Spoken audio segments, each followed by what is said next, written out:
this podcast is breaking real news now. You said when you did your guest interview with Ben Cook that you thought there were some kind of tasty morsels in there. And who could have predicted that Blink-155 would appear in the sub-headline of a Vice.com story? I guess a noisy story, but it all sits on the same domain. Yeah, I know. I mean, I think I would love to get people from Sum 41 on the pod at some point. And also, in the last week, we appear to have gotten Mike Herrera from MXPX's attention. Yeah, that's right. Via the MXPX memes account. So really, I think we're really finally making some moves in the pop punk world. And as long as none of them ever listen to the podcast, I think it'll be fine. Yeah. And so last week, we said that like Australians suck. And if you're Australian and you think you're cool, then send us a video explaining why. Yeah. And apparently all of Australia was too busy last week to do that, except for Maddie. So I'm going to play Maddie's 1-minute video. Okay, yeah, let's do it. So here's Maddie talking about whether or not Australians are cool. Australians cool? No, we're not cool at all. We're, definitely not cool. Listen to my voice. It's terrible. Like, when we all sound like this is normal here. I don't think you understand. Like, I sound like an idiot that can't speak, can't use vowels. See, I have to remember, I have to think about my speech. And we all talk like this. I'm one of the better ones. Like, yeah. And I spend my time listening to Blink-182 podcasts. That's certainly not cool. Nothing that's happening here is cool. You understand that? We're all uncool. If you're watching this, you're very uncool because it means that you follow a Blink-182 podcast on Twitter, which certainly means you're not cool. Unless you're Bill Billingsley, who's the coolest cunt in the world. All right. Yeah, Australians not cool. I don't know. You know what the problem with that is it makes me think that Australians are cool. Do you think they so is this where is this? Is this at Disney or like what park are they in the video? I think it's just the local San Diego carnival, but there's quite a bit of backstory and a lot of shit going on with the music video. Really? The first thing we need to talk about is who directed it, which is who directed it, Josiah? Our old friend Darren Doan, who we haven't really talked about too much, but he directed the movie God Money that we've talked about before. Oh, God Money. I was hoping you were going to be like, you know who directed that video? Bill fucking Billingsley. And it would... Look, long story short, the tutorial, it's a different model, but it has the same hardware inside. So that's what he learned. It's like you can use the tutorials for the different model because it's inside, it's all the same. And I think that's a powerful message. This is the worst thing you've ever done to me. And people say we go off topic too much. No, yeah, it's interesting to sort of read those critiques. It's kind of crazy to say that we go off topic when I've only played videos that have the song title in the fucking title of the video. There's no arguing that you are tremendously focused and that we are all the benefit of your just dedication to staying on one topic, for sure. Do you want to hear covers? No. Are there also covers? You can't do that and then have covers. Well, that's what's happening. Oh, fuck my... God damn it. Okay, so you got to pick, like, how many covers do you have? Don't worry about it. It'll be fine. Jesus Christ. There's actually not that many. In my mind, I was like, there's no covers. Neither of us know anything about this song. This is going to be... Every time I think an episode's going to be short and reasonable...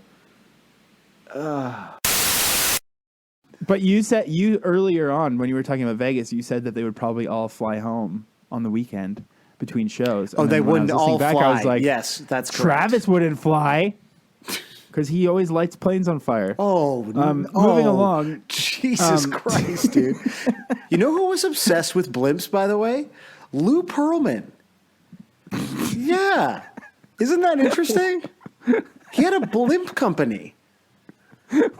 Yeah, that was like the beginning of his Ponzi scheme. Was he owned blimps?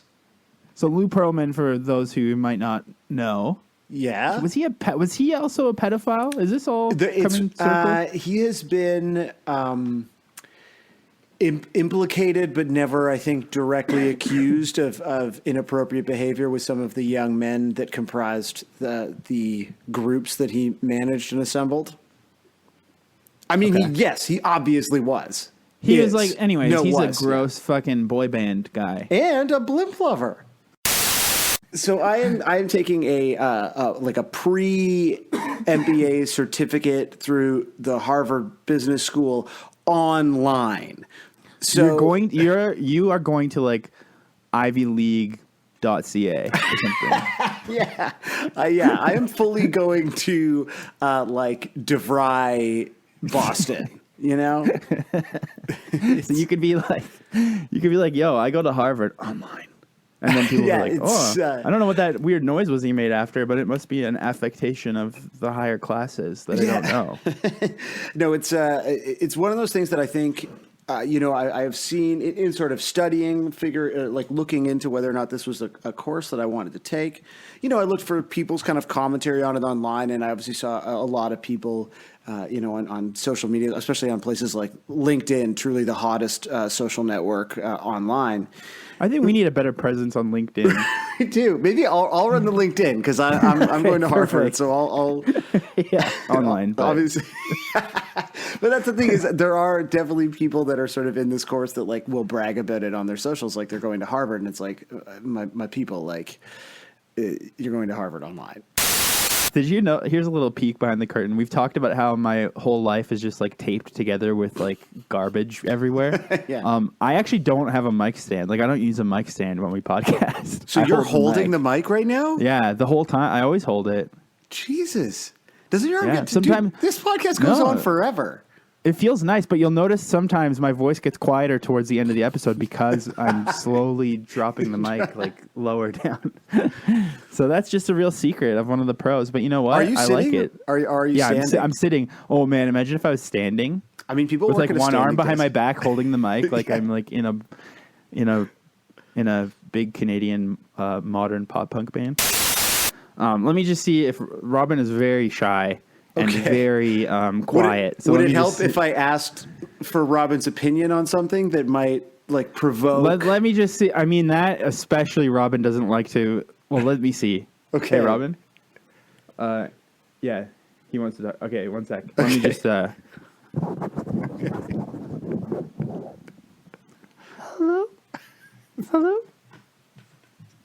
Hey, is this Sam? Hey, Robin. It's Hi. So Hi, you, Sam. I love your YouTube channel. Thanks. I've never watched any of it, but I love that it's there. I assure you're getting the best of it that way. So Robin, I might understand that you're sort of Josiah's opinionated stand-in. Is that correct? I will do opinions for him now. Yes. So what qualifies you, Robin, to have opinions? Obviously we know Josiah, he's written for, Vice, he's an editor. Let me stop you right there. Let me stop you right there. Music is my life, and I love music, and I love life, and I love expression in all of its forms. No matter what, if anyone's expressing anything, I love it the same. All of it is the same to me. That's good. So, Robin, do you have any favorite bands, or is it just that all bands are equal in your obviously incredibly positive worldview? Well, name some bands for me, please. Okay, so a band that we like to talk about actually a lot on this podcast is Blink-182. I don't know if Josiah told you about that. Blink-182. Mm-hmm. I haven't really spoken with him about anything because he's so mean. Blink-182, I've never heard, but I love them. What about so Mark Hoppus is a member of the band Blink-182 and Josiah in the past. I love that name. I love that name. Josiah has been criticized for being mean to Mark in the past. So this actually might be a really great change. You're not familiar with Mark, but you love his name. I don't need to know him to know that everything he's ever said and done is beautiful because it's human expression and I love it. So Josiah, like, how long have you been preparing for your big moment in the sun as like an improv character actor? I don't know what you're talking about, but Robin had to leave right now because he's getting routine dental work done. He just goes to the dentist's office every couple of days just to get knocked out, but no tooth work done. Just to maintain that positive attitude.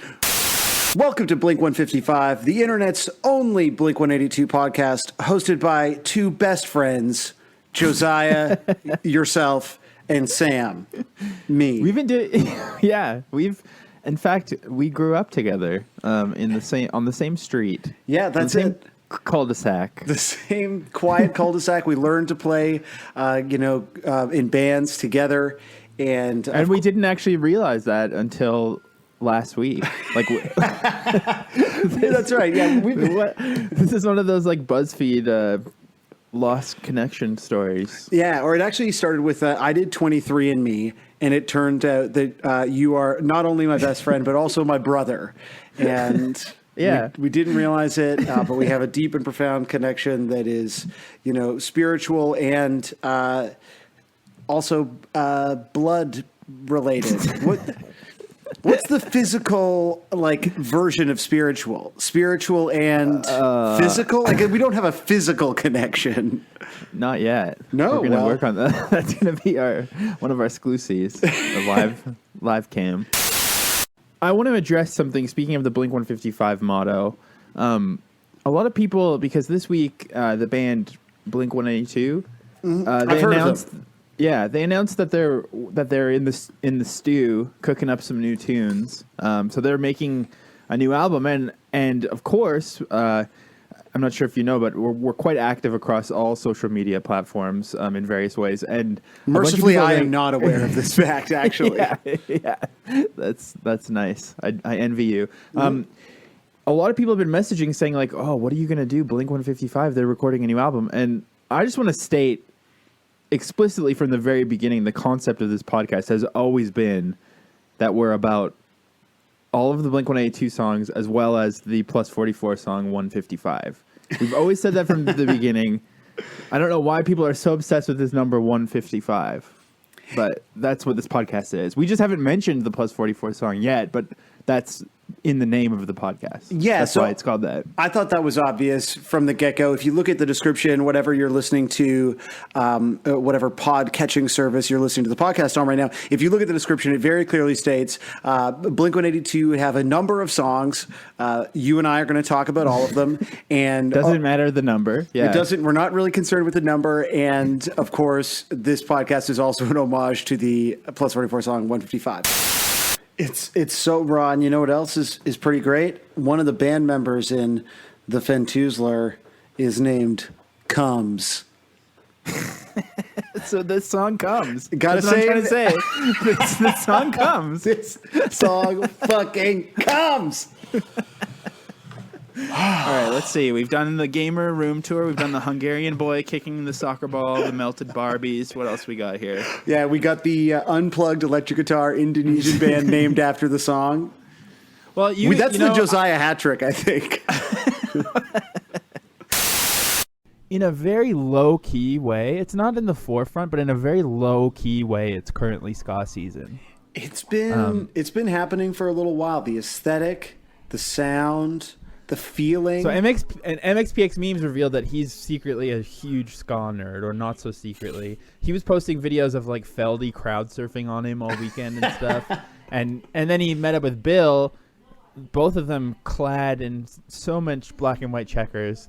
So that's ska season, and then our guest has a big reggae revelation at the end here. So it's really low key ska season, and Teenage Satellites. I'll get to what I think of it in a second, but I just want to play you why I chose it, because it's low key ska season. I don't know if you noticed right now when you were listening to the song, but let's just hear a little flavor of the bridge.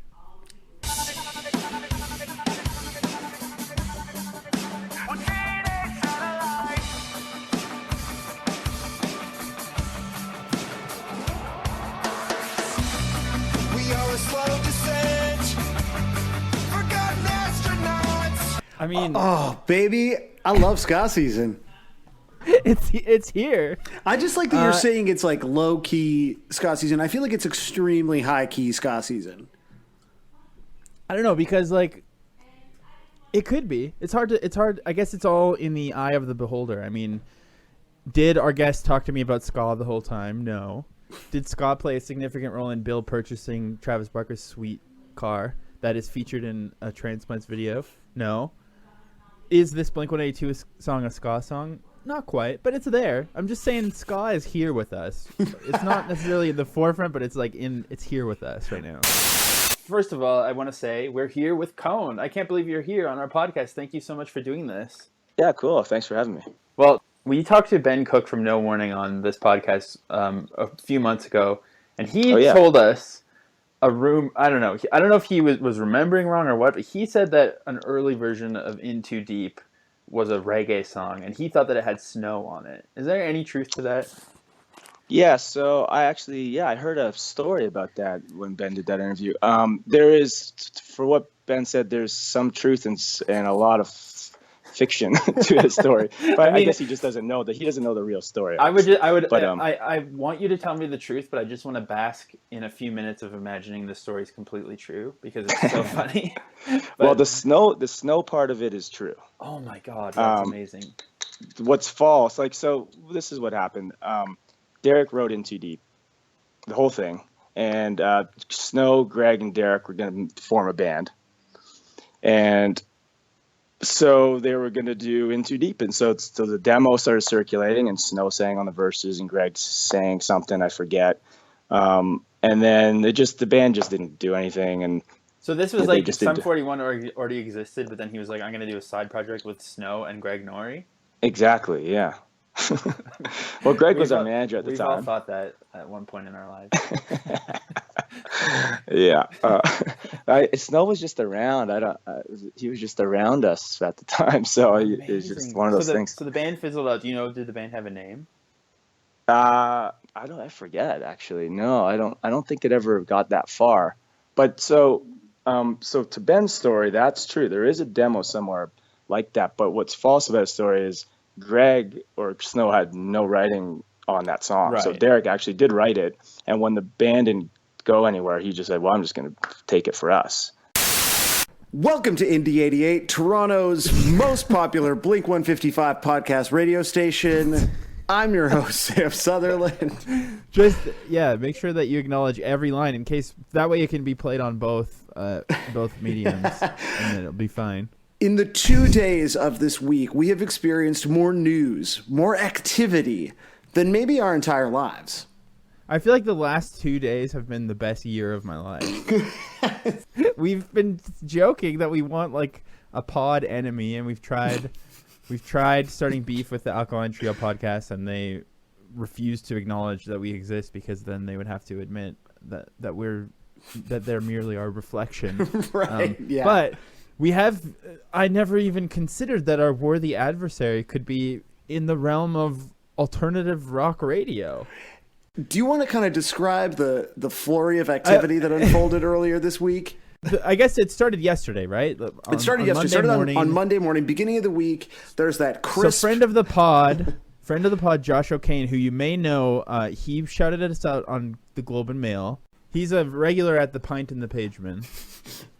It's the meanest thing you could have possibly said about him. But Josh is listening to the radio in the morning and hears on Toronto alt-rock radio station Indie 88 your Josiah interview clip with Cone from Sum 41 discussing this mysterious origin story for In Too Deep, which has carried us through multiple episodes. It's a news story that's been picked up by Exclaim, by Noisy. This is really how we made our mark as a podcast, is this Sum 41. Until this week. Until this week. And so Josh hears Indie 88 on their morning show play this clip with Cone explaining this mysterious In Too Deep origin story, and then proceeds to not credit the pod. Doesn't mention that it came from a podcast interview. Doesn't utter the words Blink-155. And so Josh O'Kane. I wish I could have heard that, because how do you even segue without crediting? Like, I don't even understand how that's possible. Like, on our podcast, we credit YouTube users named like Wicked Basketman 78, and he has 10 followers, and we still make sure that we spell out his username correctly, because it's fucked up to not credit your sources. The point of this is, and look, I want to make this clear. I think this is funny. I'm actually laughing, but so you're at the phase of online mad where you're saying you actually think it's funny. Yeah, exactly. So, and I've been there since day one, because I'm very good at masking my emotions with increasingly more obvious emotions, and. They downloaded the podcast, edited it, and, put it on the radio, and then managed to sort of not say Blink-155, which, when you then called them out for, they had something of a meek excuse, I believe. And so, as a result, the last 24 hours have been, us, all the friends of the pod, people I didn't realize were friends of the pod, the multiple fan accounts that now exist on Twitter, just endlessly berating the Twitter account for this radio station. At one point, friend of the pod, the merch pundit himself, Marsden, started the hashtag Justice for Blink-155 pod. But I also love to not let things go, especially when you're dealing with a brand, and especially when you're dealing with like the audio equivalent of like a red cup party among wakeboarders, which is rock radio. I mean, it's just like, we are now as relevant, if not more relevant, than all alternative rock radio.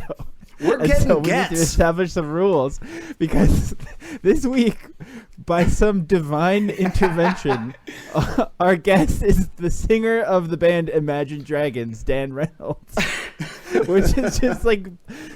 Oh, it's like the most insane thing that's ever happened, and you'll learn why later, dear listener. But what I'm trying to say is, like, he says some shit that other people who actually care more about Imagine Dragons might want to pick up.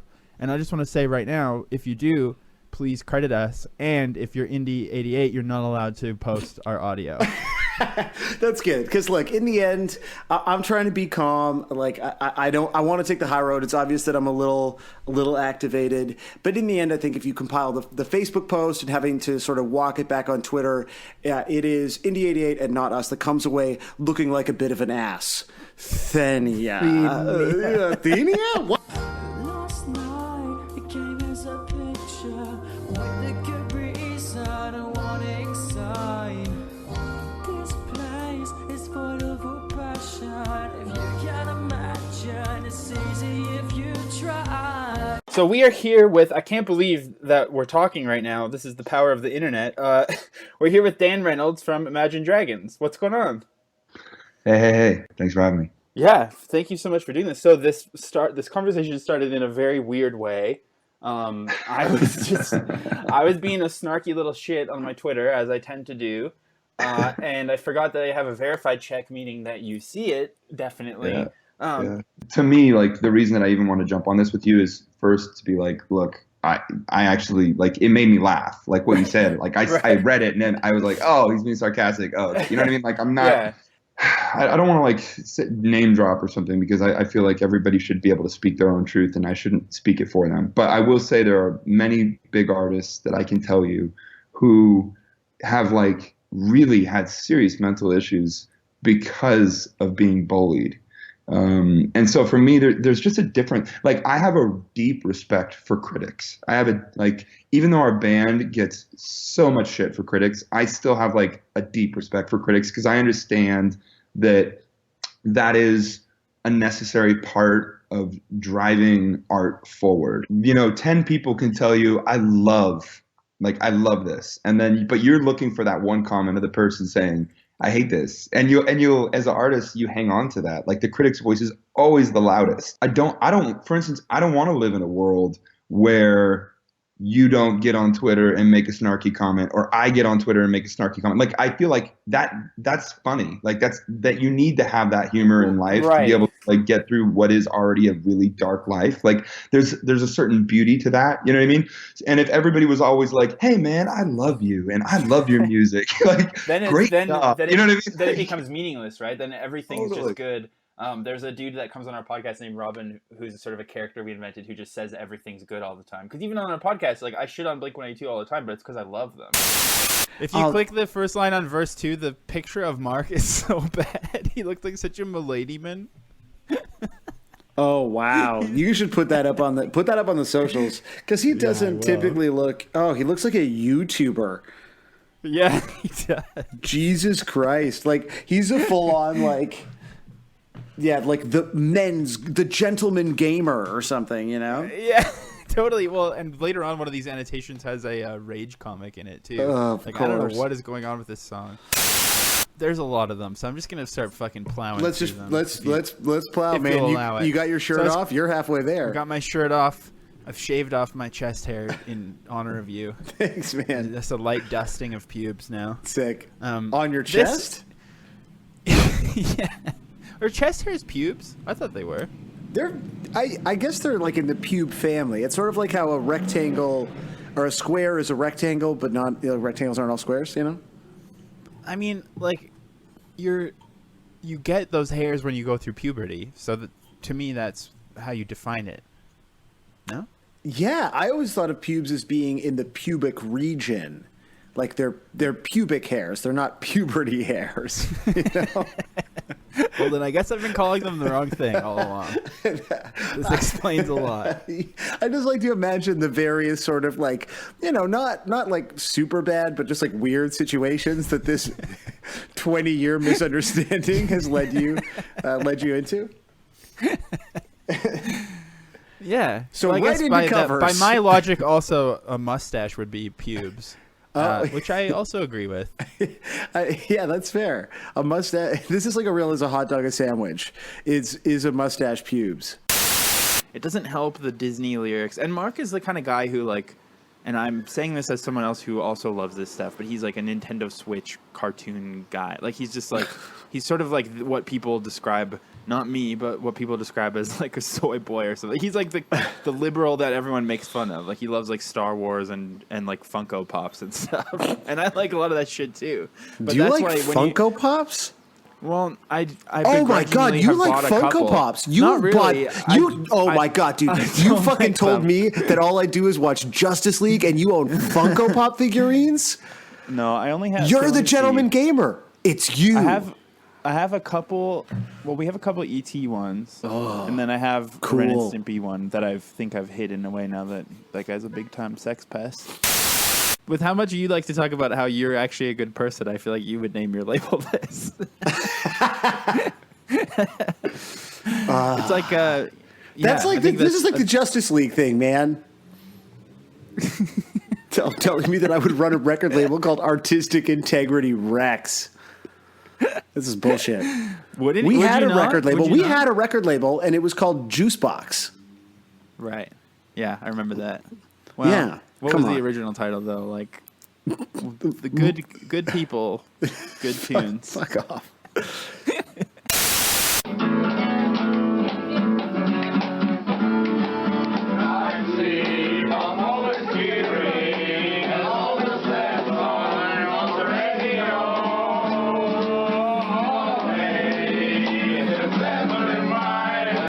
This is uploaded by Beer Bongo, December 13th, 2008. What went wrong, drunk in Moscow. Now, this is a costume party. Now, I'm not sure if you can tell who one of the people is. And when I say they're on the far right of this group, I mean it right, yeah. politically as well. Yeah, so there's like a person in like, I don't know, they look like they're dressed like Ebenezer Scrooge when he's like in his nightgown, and there's like someone who looks like I don't know, like an old-timey ship captain, and then there's Hitler. Like straight up, definitely Hitler is here at this party. Hitler is at this party. This song in Moscow. So I don't know. I mean, everything about this is just so absurd to me. Yeah, it's a costume party, and Hitler is covering an acoustic Blink-182 song. B-side, yeah, in Moscow. Even when I was still a big-time drinker, I love cracking open multiple beverages at once. And my wife and I would often call me the bevy boy when we'd go out, like for brunch or something. Yeah. But now we've started just calling fizzy drinks bevy boys.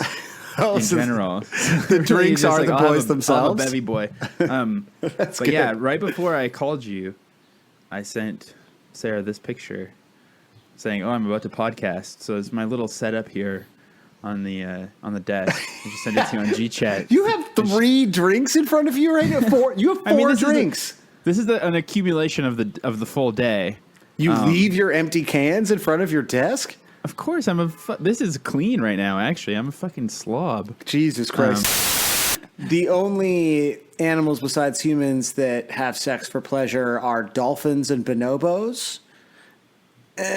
Maybe there's like some sort of animal doctor that could let us know. What is it? What is it when you study animals? I mean, I understand what a veterinarian is, but like, what's like, are you because marine biologist is like if you study the sea and its creatures, but a biologist tends to be someone that studies people. So what's someone who knows about whether or not dogs fuck each other in the ass?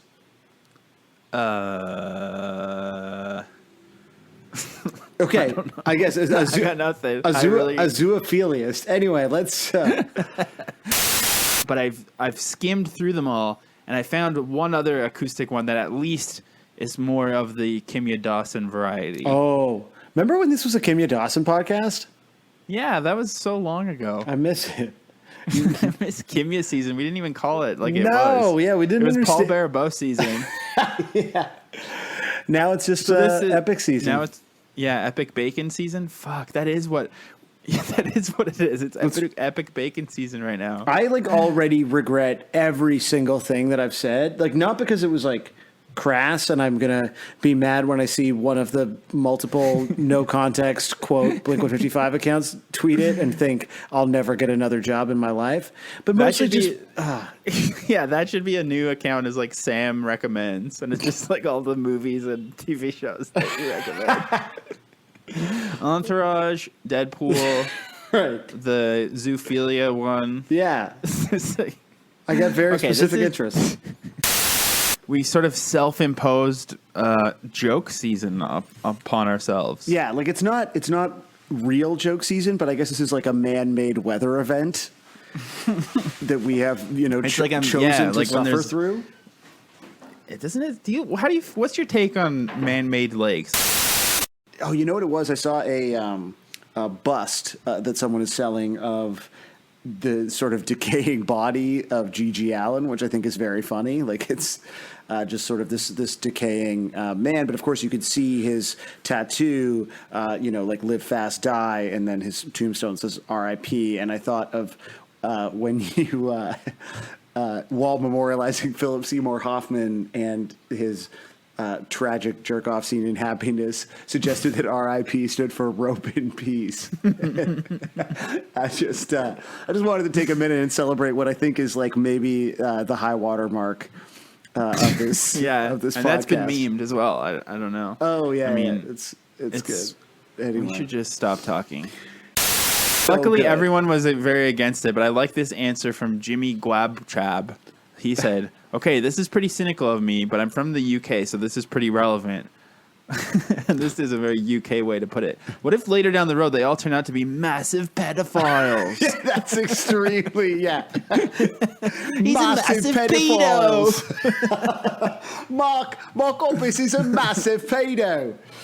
Yeah. I love how they call them sex pests too. It's why did they give it such a cute name? Oh, it's the same how what they called horror movies and anything sexual where they were video nasties.